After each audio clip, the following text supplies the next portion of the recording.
Hey guys, what's going on? Your boy Eric Young is flying solo today. You can tell I am not effective, but I am, if nothing else, punctual. 10 a.m., almost exactly on the dot. We have an amazing guest. I shared that on Twitter earlier. Arda OCAL from ESPN will be coming by. And you guys are all here. Thanks for everybody stopping by in the chat. It's Dangle Bet Celly, presented by FTN Bets, PointsBet Canada, and Game Plus Network. This exact show will be seen on Game Plus Network at 5 p.m. Eastern later today.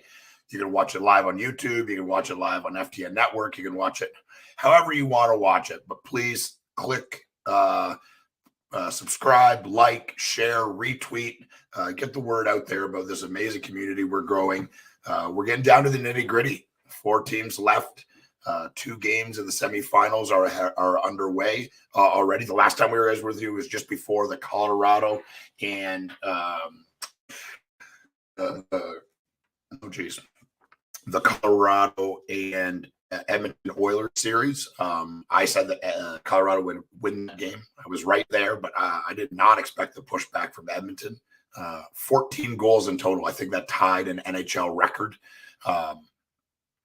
The over was 7. If you guys remember, the over was 7. So the fact that we made it all the way to 14 is insane. I think some people were saying, maybe we don't get to the 7. Maybe the goalies show up. Well, Mike Smith had a .760 save percentage. So as a person that's been watching hockey for a long time, that is not good. Mike Smith has been interesting. He has been better than advertised, better than I thought. He's proven me wrong a lot during these playoff runs, but he is 40. This is the most hockey he's played consecutively since like 2016.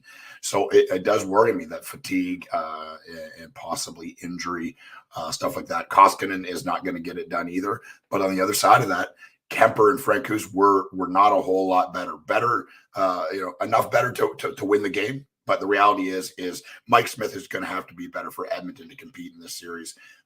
All the stars for Colorado showed up. Makar was possessed. MacKinnon was there. Rantanen was all over the place. Landeskog. And then they got depth scoring from 2 goals from Culver. Nuke was really involved. Byron from the point has looking really good. The fact that they lost Samuel Girard was going to be worrisome and dangerous for Colorado, but they have a wealth of players and puck movers on the point, and that showed up, I think, in game 1. I think we hit on a couple goal scorers. Chris Meany hit on a bunch of shot props. He sent me a screen capture. This is weird, him not being here, and I don't know if I've ever done a show solo, but here we are. But like I said, we have help. You guys won't have to listen to my crazy voice forever for the whole 40-something minutes. Arda OCAL from ESPN will be stopping by. Really good buddy of mine. Loves hockey, loves to talk sports. Just an overall awesome guy. We've known each other for forever. We'll probably get into that story a little bit. It's kind of interesting. A little bit of pro wrestling in the background. We can talk about that. But we do want to talk about last night's game. Last night's game was, I think, a surprise to a lot of people. And Tampa Bay and the New York Rangers, 6-2 for the Rangers. Just held up his end of the bargain.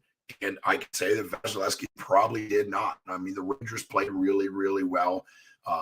At the start of the first period, I thought that Tampa Bay was going to totally outplay them, even though the New York Rangers scored first and scored very quickly. I was very worried that the Tampa Bay Lightning were going to push back and take over. And most of the first half of the first period, Tampa Bay looked like Tampa Bay. And then the Rangers stepped up and just really pushed back. This is a really interesting series from a bunch of different angles. I think the most prominent one, and people are talking about most, is the best goalie in the NHL, Vasilevsky. That's no secret. Me and Chris have talked about this on the show, saying, you don't bet against the Tampa Bay Lightning, and you certainly don't bet against Vasilevsky. I don't think I bet against the Tampa Bay Lightning all year when Vasilevsky was playing net. I think it's Brian Elliott, the backup there. If he played, then I consider it. But it was just kind of a hard and fast rule is you don't bet against Tampa Bay. Adam Renkamp in here, our good buddy, and he's in here all the time. What's up, my man? Thank you for stopping by. We're talking about the New York Rangers and the Tampa Bay Lightning game from the other night. Really entertaining game. I mean, I don't know if a lot of people thought we would see that many goals in this series, because it is being coined a goaltender's battle. And the young up-and-coming Shesterkin, who will most likely win the Vezina Trophy this year against a former Vezina winner, and Conn Smythe and Vasilevsky. Look, the old saying of Ric Flair, you have to beat the man to be the man. And right now, Vasilevsky is the man, but Shesterkin is making a point.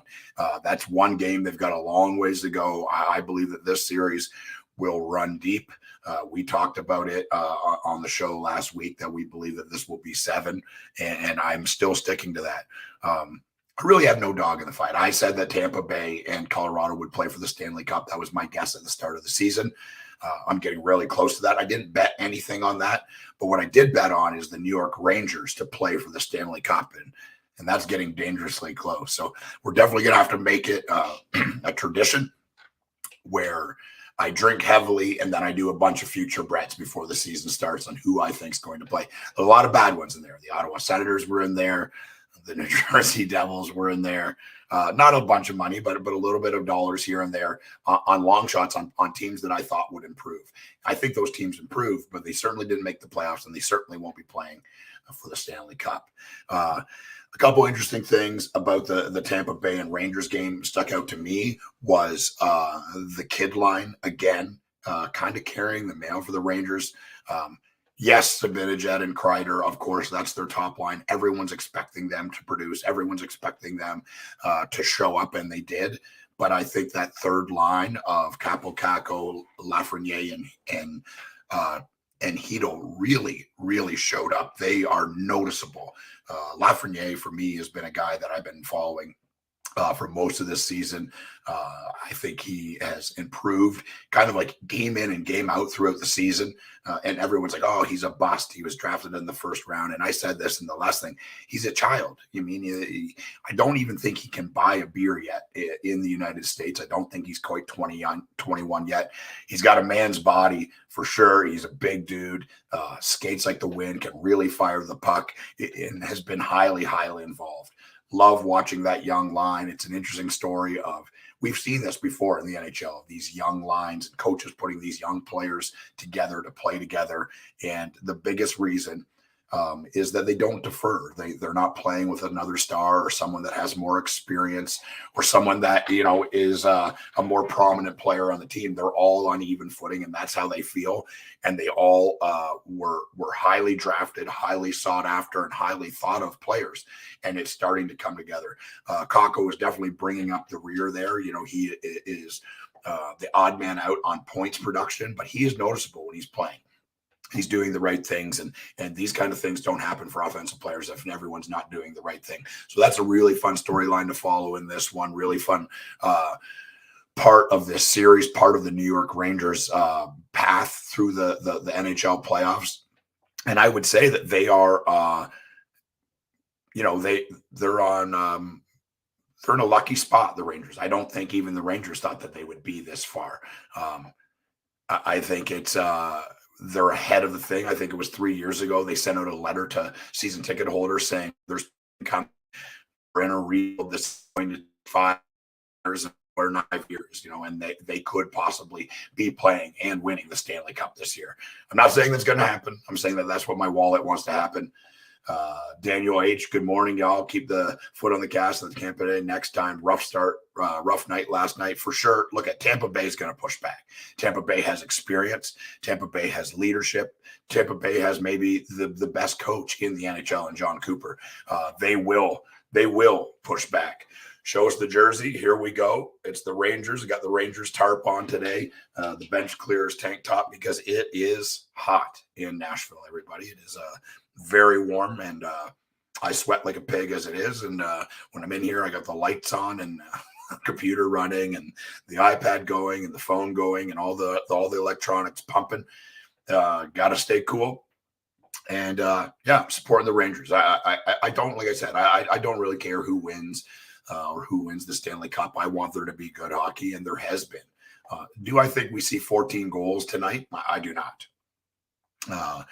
Do I think we see a highly offensive series and the goaltenders letting in goals in this series? Yes, absolutely. Looking at the game line for tonight,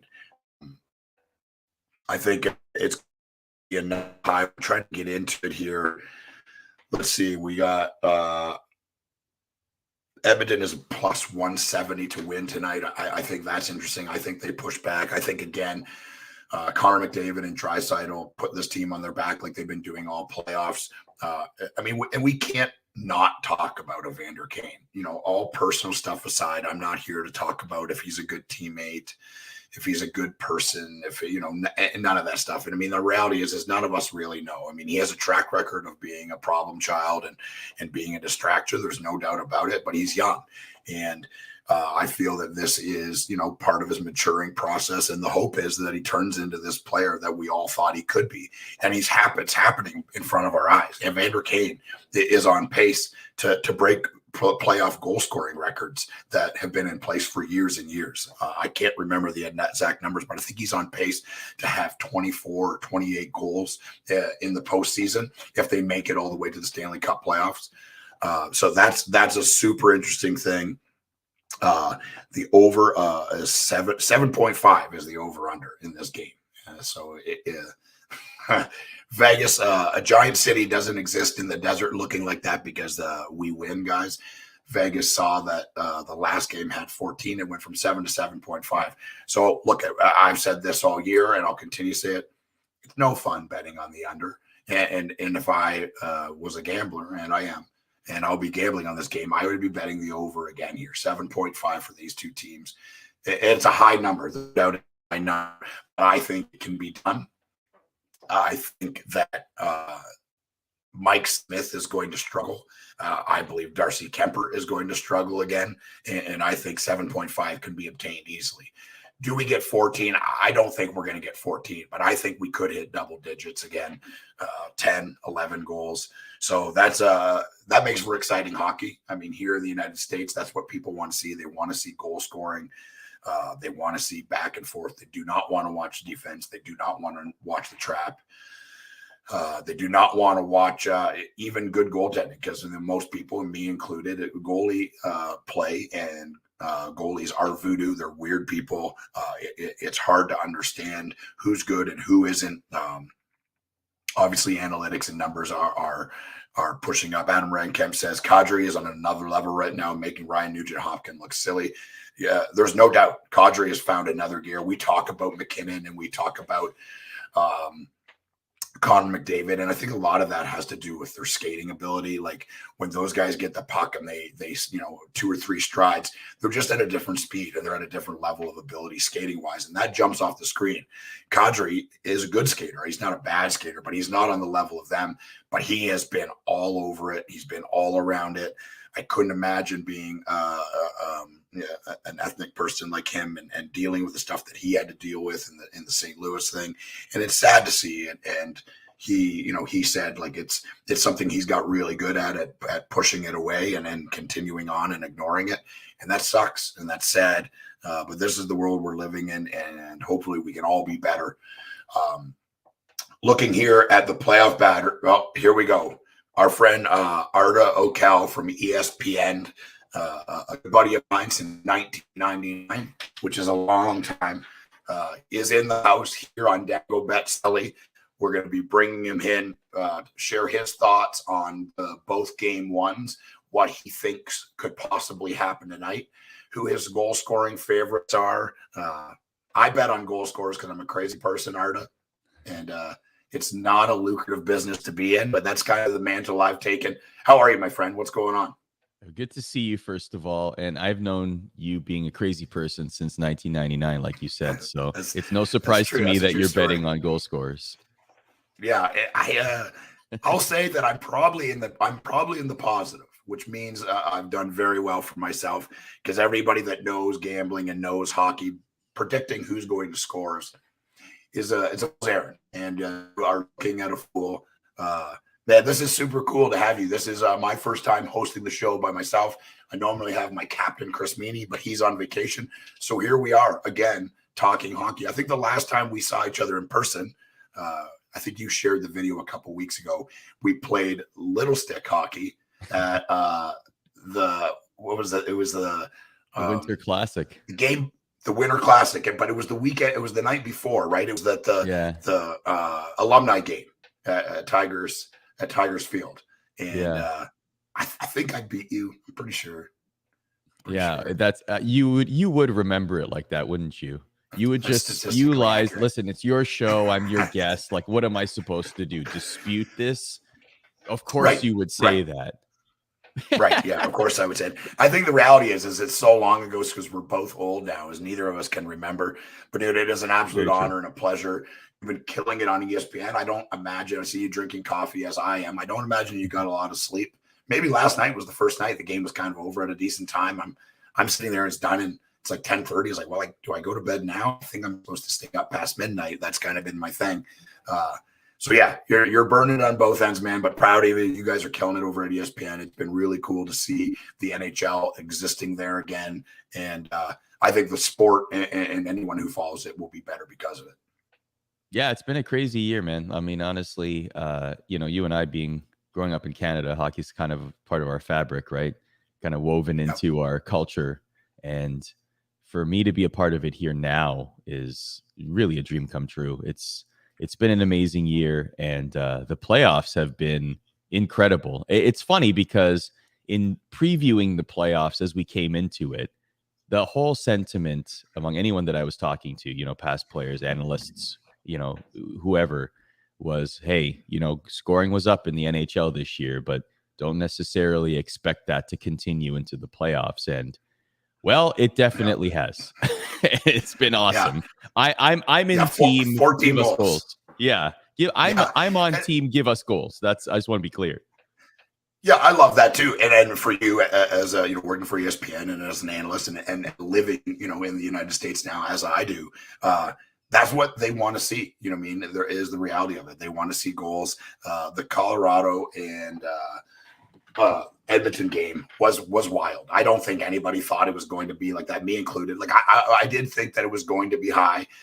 Me and Chris did a show the night before, and the over was 7, and we said yes. These two teams with this kind of firepower and how they've been playing, they could definitely get to 7. And the reality is, betting on the under is no fun because then you're hoping for nothing to happen. So I always support to bet the over. Again, I'm not saying do what I do, but I'm saying. There's some nuggets of gold in there. Did you bet the over on Rangers Tampa? I did not. I did not. Yeah, I don't think many people did, right? Because the thing was like the goaltending battle was so much the spotlight, and I think people were swayed by that. Yeah, totally swayed by it. I don't think anyone could have predicted that the game that we saw, and most importantly, the game we saw from the New York Rangers.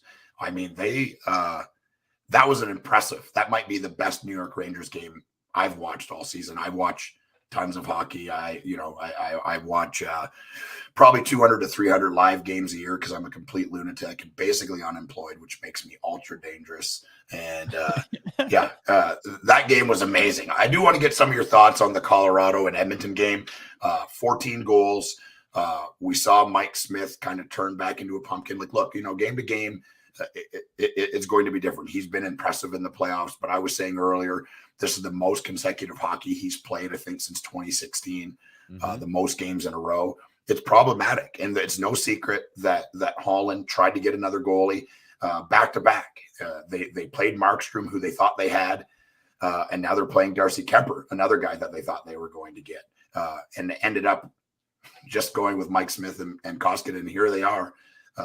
Near one series away from the Stanley Cup final with Mike Smith as a starter. I wouldn't have predicted that, but man, what did he have? A 760 save percentage. I'm not a numbers guy, Arda, but I know that is not good. No, it is not. And I will say though that Mike Smith is giving a lot of hope to people with a 4 in front of their age. He's definitely giving us something to cheer about. The Oilers have. In every Oilers postseason game this year, there's been 103 goals scored total, and that's the most since like the 90s. The Kings in the 90s had more in like 93, their cup run. But like the Oilers have been in high octane games. I think people expected that with the Battle of Alberta. I think that that was, and it really, they set the tone in game one of that series as well. As a 9-6 game. And so I think the narrative among many teams, Florida had this narrative. I think Edmonton near the end of the season had this narrative as well, is that they were outscoring their problems, right? If defense and goaltending was an issue to them, they would just outscore their concerns because they had so much top-heavy firepower.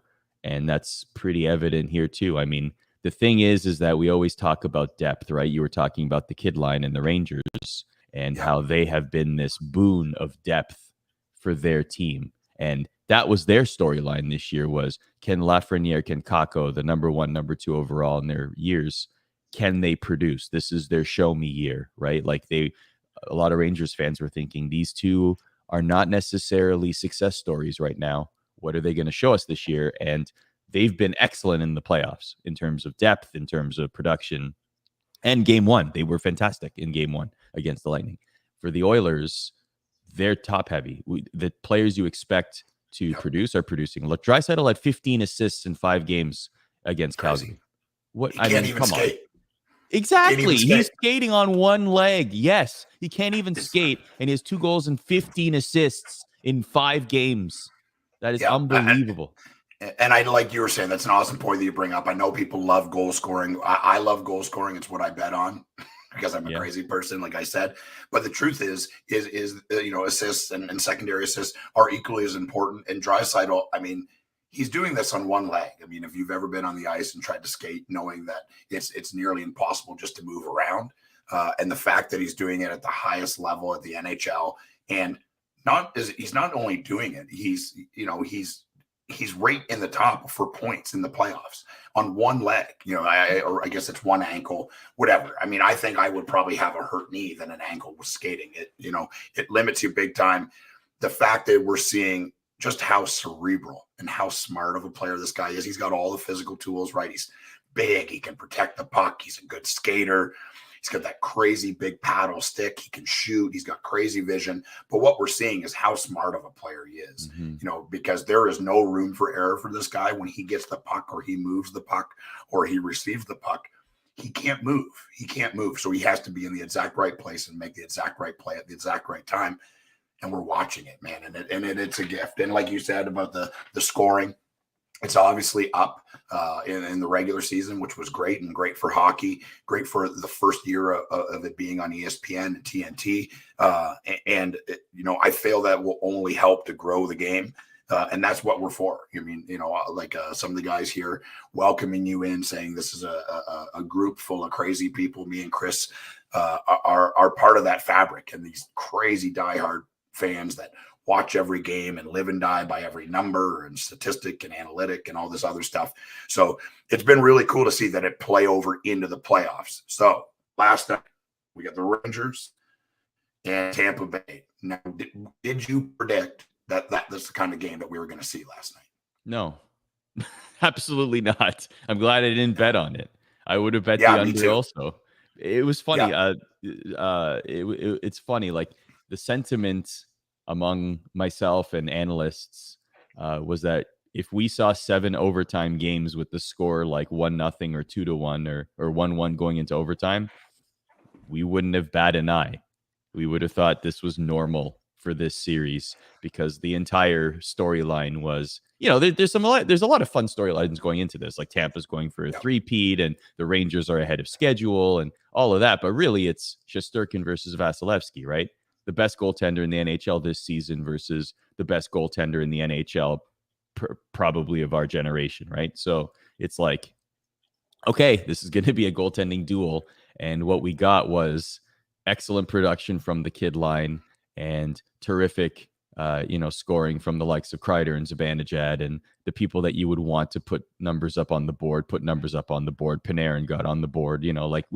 We saw a great game from the Rangers that carried over from the regular season, because they were perfect against Tampa in the regular season as well. So that was if you're a Rangers fan, you are extremely happy about that game one, and you are happy about your team's chances for the rest of the series, but you can't ever count out Tampa because they're not called the Tampa Bay Findaways for no reason. Yeah, that's right. And I think it was Ryan Callahan that was talking about that, saying when he played there, that's what they called themselves. They were the findaways because they find a way to win. I think a lot of people, me included, were worried about them losing that Yanni Gord line that was so instrumental in the 2 cup runs, completely dismantling that line and losing Coleman and losing Goodrow. But they do what they do, and that even the front office, they find a way. That they add Paul, they add Hagel. I think a lot of people thought that was such a steep price for Hagel for Hagel. Like, I mean, look, it was a high price, but he's a good player, and players like that that can how he plays all over the ice, can chip in offensively, is super responsible 200-foot player. Those kind of players don't grow on trees, and he could play on your top line. He was playing on the top line with Kane, I believe, for part of the season when he was in Chicago, playing on the second line as well with Taves. And you could play him in the third line. He's kind of played all over the place, which is cool to see. But I don't want it to be lost that the New York Rangers, they did this too by adding Andrew Kopp. They already had Barclay Goodrow, who they picked up, they're bringing a ton of experience. And I would say that for me, the most glaring person right now for the Rangers has been Jacob Trouba. Everyone will talk about Fox and look at he's the exciting guy on point. He's the guy that can walk the line and zone entries and all this amazing stuff. He won the Norris Trophy. But I think the real difference maker, and I think the coach sees it too, and Trouba has led this team in ice time for most of the NHL playoffs. That physical presence that he brings. Last night, he saved a goal. It was 100% going in. He blocked the shot on a wide open net. Shesterkin was coming across. He shaved it. Then you see guys like Kreider having the best statistical year of his life, stopping shots with his hand. If you've ever been hit with a puck, and I have, I can tell you, even in rec league, when guys can't even shoot, it hurts. So the things that these guys are doing has been amazing. Like you said, the narrative going into this was the goaltending battle. Do I think we see another performance from Vasilevsky like that? No, because what we know is Tampa Bay how long has it been since they've lost 2 games in a row? I mean, it's been a long, long time. So I don't think Tampa Bay gets pushed around again like that. Now, as far as playoff goal scoring, George has got some graphics here that we're going to pull up. Take a look at these lists, and you tell me what you think, if there's anybody on the list that kind of jumps out to you. You got Kreider at plus 500, all the way down Palat, who got on the board last night at plus 3,000. The top goal scorer in the Eastern Conference Final. Who do you believe it's going to be after seeing one game? So you've got some data to deal with. But if on that list there, if you were to pick somebody in the Eastern Conference Final, who do you think is going to be the top goal scorer? Well, Panarin at plus 800 looks good right now. I mean, he's on the board, but I think that it just seemed like he was very confident on the puck in game 1. So I think it feels to me like he likes playing against Tampa. And I think that he's got that innate confidence, particularly taking a look and liking what he sees when he approaches the net. He sometimes he might make the one too many pass. Sometimes you see that with the Rangers. Couple times throughout the season, the 1-2, the time when you're thinking as a fan, hey, shoot the puck, but then the pass is made because you always do that as a fan. But in Panarin's case, it just felt like he was very confident on the puck. So I wouldn't plus 800 for Panarin there might be a good one. Can I see the graphic one more time? Actually, there was a couple of in the 2000s. Like if you're looking for like a really value, Ross Colton might be. I'd put a couple bucks on Ross Colton at plus 3,000. Only because I think he's getting the puck a lot. I think that he's been clutch in many situations. Out of the entire list, do I think that he's going to be very likely the top scorer? No, but at plus 3,000, he might be worth, in that position, at that value, he might be worth a look. Yeah, I mean, welcome to the fold, my friend. This is what we're looking for. I mean, like we could all sit here and be like, oh, like Connor McDavid is going to be, but I mean, Las Vegas and the odds makers, they're on to those guys. I mean, like the odds are low because that is what's most likely.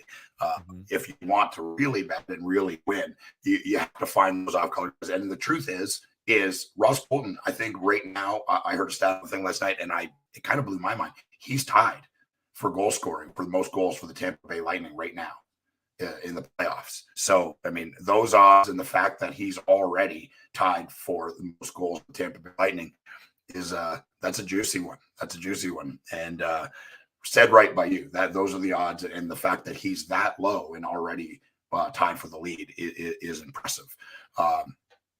Okay, so fast forward to tonight. Mhm. We've got Colorado, we got Edmonton. Edmonton on the road again, playing in Colorado. What do you think goes on tonight? I don't know if we're going to see the same level of high octane offense. I think that both coaches, Jared Bednar and Jay Woodcroft, are telling their teams we need to hunker down. We need to tighten things up a little bit. Doesn't necessarily mean the superstars won't shine. I think that we'll still see some great performances from the likes of McDavid, MacKinnon, Draisaitl, Makar, etc. But I don't know if we're going to see an 8-6 game. I don't know if we're going to see what is the total on that game? Is it 7.5? Oh, I would still bet the over on that, but I don't know if we're going So to get yeah, 14 goals. I don't know if we'd yeah, get 14 goals, but I would say, yeah, 7.5 seems pretty low for game two. I would have thought it was maybe it would have been at like 8.5 or 9.5, yeah, somewhere around yeah. there. It's only up 0.5 after coming off a 14-point game. I think that's Huh. for me, it's a no-brainer to hammer the over there. Yeah. Um, Yeah. Now, coming from my side, you're looking at this game. Who do you love for scoring? So I go through and I kind of pick, two or three guys from each team, typically two from each team. I'm obviously going to go with MacKinnon, but he's only plus 100. Um, I like Evander Kane playing the best hockey maybe of his life. Oh, I yeah. mean, it's cool, just hoping that he continues this and stays out of the news cycle for the wrong reasons. He's been impressive. Kadri, I like. I've been a fan of Val Nichushkin. I know scoring, not really his number one priority. He's more of a defensive guy, two-way guy. You know that Bednar is going to try to have him out there against that MacKinnon line as often as possible. I saw a video of him doing cleans in a hallway after a game, and he instantly became my favorite player because this crazy Russian in the hallway doing like clean stink. If you've ever worked out and done those, they stink anyways. But after playing a full NHL hockey game and then doing them in the hallway like a lunatic, I was like, he's my brother. He's my brother from Russia. So I decided that very early on. And I think the other thing that's interesting is JT Culver at 255. He had 2 goals in the first game. And sometimes we've seen this with hockey players. They get that little bite of confidence. They start to feel it a little bit, and he won't be as afraid to shoot and get in on the forecheck. And that he's not going to play a ton of minutes. That's not who he is for this team, but he looked really good. And I think that's an interesting bet for him to keep that momentum going. Any goal scorers jumping out to you? Yeah, I like the JT Confer at 255. I think that he's always a threat. I think that that's a really great number, a really great value for a guy like him. I like where's Zach Cassian? I'm trying to see what his number's at. The only reason I mention him is because I've noticed that he's been getting a lot of sniffs around the net lately. He hasn't been converting as much as you would like. Yeah. I mean, he's not So necessarily somebody. Zach Cassian's plus 600. So I mean, to me, that might be goal. value there for a guy like him, only because Yeah. it feels like he's due. He's gotten a lot of high danger chances and not necessarily somebody that you would count on to score, especially on the Edmonton Oilers. And he's on that fourth line, but he's really maximized his minutes. And so I wonder, like, just watching him play, he's gotten a couple of breakaway opportunities. He's gotten a couple of shots from inside the circles. Like, I just feel like if there's one guy that's completely off the board that I might pick to possibly get one, Zach Cassian might be that guy to me. I love it, man. You are a true hockey psycho. You're welcome here anytime. The fact that you are thinking about betting money on Zach Cassian to score is a beautiful thing. It's a beautiful thing, Arda, for sure. I don't know if I've ever gone that far down. I was scrolling, I'm like, man, where is that Cassian? He's way down there. You can get nuts and bet on Devon Shore to score, but we're not going to be. I think they lock you up for those kind of things. So we'll stick away from that. But I agree with you, man. That's a really good eye. I think Zach Cassian was very prevalent and showed up. Like you said, you don't get 2 breakaways if you're not feeling it and doing the right thing, especially with the amount of minutes that Zach's playing. I mean, he's played on the top line before, but he's not sniffing that, not anywhere close. I do think he's an important player for this team, the physical presence, the skating ability, and getting around the forecheck and wearing down that Colorado defense is going to be imperative for Edmonton. Jay Woodcroft, he changed everything in Edmonton, right? Everything from him taking over to now, it seems like it's a completely different team. And just remember, when he took over, how many games of a losing streak were Edmonton on? From December to January, let's rewind, right? You and I are giant hockey nerds. We remember December and January when the narrative around this team was completely different. It was, wow, this team is one that maybe they have to consider blowing up the team, starting new. McDavid needs a new home. McDavid and Draisaitl are being wasted away in Edmonton. This team is going nowhere. And then what their acquisitions, like you said about Evander Kane and all of the baggage that comes with that. And then Duncan Keith, even with the with what he the COVID related stuff and whatever else. Was he too old for another run? Is whatever the cases were. There were a lot of negative storylines around this team. And then all of a sudden, Jay Woodcroft, just like you said, completely rights the ship, and they go on a giant winning streak. They're battling for playoff contention, and they make it in. And even at that point, you thought, okay, that's a win in itself based on the regular season that they had. Not many people were expecting them to go this far in the playoffs, but here they are. And goaltending was a big reason for that, like you said, right? All the goaltenders that they tried to get or that they were working with, and now it's Mike Smith and Koskinen, right? And let's be fair. Who would have predicted that those 2 goalies? And I'm not taking anything away from them. I'm just saying, look at the goalies around the league, that especially the ones that are this far. Who would have predicted that those 2 goaltenders would have been a catalyst for the Oilers to make it to the Western Conference Final? Yeah, certainly not me. I think almost anybody that I talked to thought they weren't going to get past Calgary, and that was because of Jacob Markstrom. In the end, it was like, okay, we've got this, and the line of Goudreau, Lindholm, and Tkachuk, that's the best line in the NHL this year. Okay, so that nullifies McDavid and Draisaitl, and is going to come down to goaltending, and there's no way Mike Smith can keep up while he buried Jacob Markstrom. Is the reality in that series, and me included. I didn't think they were going to get past Calgary. Obviously, a massive storyline in Canada, the Battle of Alberta, and they won it. They won it fair and square. And the old saying in hockey is sometimes you got to lose before you win. And I feel like that may be where Edmonton is right now. But I think the biggest difference is Jay Woodcroft. And I don't think it's not a secret or some secret analysis that I'm making. I think it's very apparent that the coaching staff that was in place was not handling the personnel and the style of play properly for the people they have. And Jay Woodcroft has. And the proof is in the pudding. They are almost, one series away from playing for the Stanley Cup. And the more Connor McDavid I can watch, the better. I'm all for it. Him and MacKinnon that's the dream match. That's Hogan Ultimate Warrior WrestleMania 6 at the Skydome. That's if we're breaking this into wrestling terms, that's what it is. I was wondering when you were going to break out a wrestling term. I was just wondering. I was like, I don't do it very often, but yeah, they don't do it very often, but wrestling is obviously still a massive part of my life and pays the bills. And there's some wrestling people in here. I've noticed some people saying some stuff here and there, but this is definitely a hockey show. But that's what that is. The fact that we get to watch MacKinnon and McDavid, I know it's a team sport, but open and draw of the first game in this series, who was it? It was McDavid and MacKinnon lined up across from each other. Put it right in my veins, man. Right directly into my veins. I hope we get 16 goals tonight, Arda. I hope we do too. I am not averse to goals. I mean, look, yes, the hockey nerd in me loves a goaltending battle, and I love the fact that we're seeing the two best goaltenders go at it. But let's be honest, you're absolutely right, man. Like goals will grow the game. And honestly, I'll go so far as to say this. Yes, of course. Now I'm looking at it from a lens as an American hockey broadcaster. Okay, so like my focus has shifted, my lens has changed. Both of us growing up in Canada, like we understand the game and how important it is to Canada. But looking at it from an American point of view, yeah, of course, there are some markets that are bigger than others. The fact that the Rangers are this far is great because there are a lot of Rangers fans. That's no secret.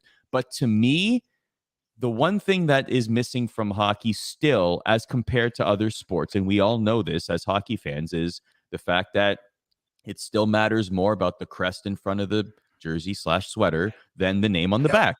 But Connor McDavid, the image of Connor McDavid raising the Stanley Cup, if we get to that point, okay, to me, could be a transformative moment for the sport, because you and I both know that Connor McDavid should be discussed as an athlete, as far as how good he is as compared to the rest of the league. The gap that exists between Connor McDavid and the rest of the NHL, okay, is at the same level and should be given the same spotlight as people like LeBron James and Tom Brady, and you name any athlete that has a seismic gap to that degree and gets the attention and ink in their sport. Connor McDavid belongs in that category. Yeah, absolutely, man. And I think, like you said, what he needs is to hoist the Stanley Cup. Because the reality is Tom Brady, he's played in every Super Bowl for the last 40 years. It feels like, LeBron James, just whatever team he goes to, that's a highly competitive team playing for the NBA Finals most years. And there's no doubt the gap. I mean, even to a person that doesn't understand and doesn't play and hasn't played and is just like a casual fan of hockey can see the difference, right? It's glaring when he's carrying the puck and he's got the puck on his stick. There is something different about it, and it's glaring. And I think that's the biggest thing, because almost everyone else in the NHL is in pretty equal footing. If they all have the same jersey and the same number and a face mask on, you wouldn't be able to tell who was who, really. But when he gets the puck on his stick, it's electric, and you can feel it anytime he's in any building. Something's going to happen, and it's usually going to be positive for him and the Edmonton Oilers. Dude, this was a complete pleasure having you on, man. Welcome to the hockey psycho fraternity. The fact that you laid down, I'm going to bet money on Zach Kassian scoring tonight. And me too. And then when he scores, we'll crack a beer and we'll celebrate. That's gonna be the greatest moment ever. If Zach Kassian scores, we're gonna be like, yeah, let's go. It's gonna be the greatest cheer ever. Yeah. Yeah, and in true cycle fashion, Chris Meany's on vacation, but he's here in the chat. He's saying hello, fellas. 1.5 points plus 140. He's giving everybody his picks and props. That doesn't surprise me. A complete psychopath. And a wizard, man. I've learned so much from Chris doing the show and just kind of breaking it down. Twice a week, we're here Tuesdays and Thursdays. But for real, man, an absolute pleasure. Thank you so much for your time, for coming on with us today. The Zach Kassian bet, it floored me. I'm pumped. I'm not going to put a lot of money on Zach Kassian to score, but I'm going to bet on him to score tonight. I like that idea. I'm not telling people watching or listening to the show to do it. I mean, that's what I'm doing. EY, you're the man. Anytime, buddy. Always great to catch up with you. Appreciate it. Dude, how cool is that? Arda OCAL, longtime buddy. We met in 1999 at a wrestling show at a flea market in southwestern Ontario. Still a good buddy of mine today. Awesome guy. An absolute, he hasn't slept in probably 2.5 months. If we're just being honest. Following the hockey playoffs in round 1 and round 2, like it's every night. You're up to midnight, 1 o'clock. I'm sure he's got stuff that he's got to write, notes he's got to write down. He's got to be up in the morning and in studio. It's wild, man. It's wild. The fact that we got Arda on Dangle Bet Celly, guys. Thank you. I'm doing what I can to keep up with the chat. I am not as good at this as Chris Meany, for sure. That's why he is the main host. He drives the ship. And he is a legend. But I appreciate all you guys. Daniel H, Adam, obviously Chris Me, the complete psycho in the chat here too, for joining me. Marlon, and of course George Z, the guy on the ones and twos, the guy that makes all this magic happen. I'm not even this good looking in real life. George actually puts a bunch of filters on me to make me look and feel like I'm a human being. But this was a very fun time for me, a very cool show. I hope you guys enjoyed this. I hope you enjoyed the hockey games. I'm going to quickly go through some goal scorers like I was doing earlier, give you guys what I'm looking at. I'm sure Chris will have some shot props up. You can follow him on Twitter, and he'll put some stuff up there. You guys know more about the shot prop stuff than I do. Like I said, the over is 7.5. I'm going over on tonight's game. I've got Nathan MacKinnon at plus 100 to score. I got Connor McDavid at plus 100 to score. Evander Kane at 135. I've got Nazem Kadri at 180. I got Val Nikushin at 190. JT Compher at 255.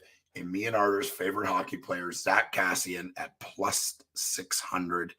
I don't know if I've ever bet on a plus 600 other than maybe first time goal scorer, but anytime goal scorer, that's who I'm looking at today. That's who I'm looking at to score tonight. Guys, this has been Dangle Bet Celly, brought to you by the FTN Bets and PointsBet Canada. Please like, subscribe, share, tweet, retweet, and tell your friends about this cool community that we're going. We will be on Game Plus Network later today, guys, at 5 p.m. Eastern. Please check it out. Enjoy the hockey. And like Chris Meany says, cheers.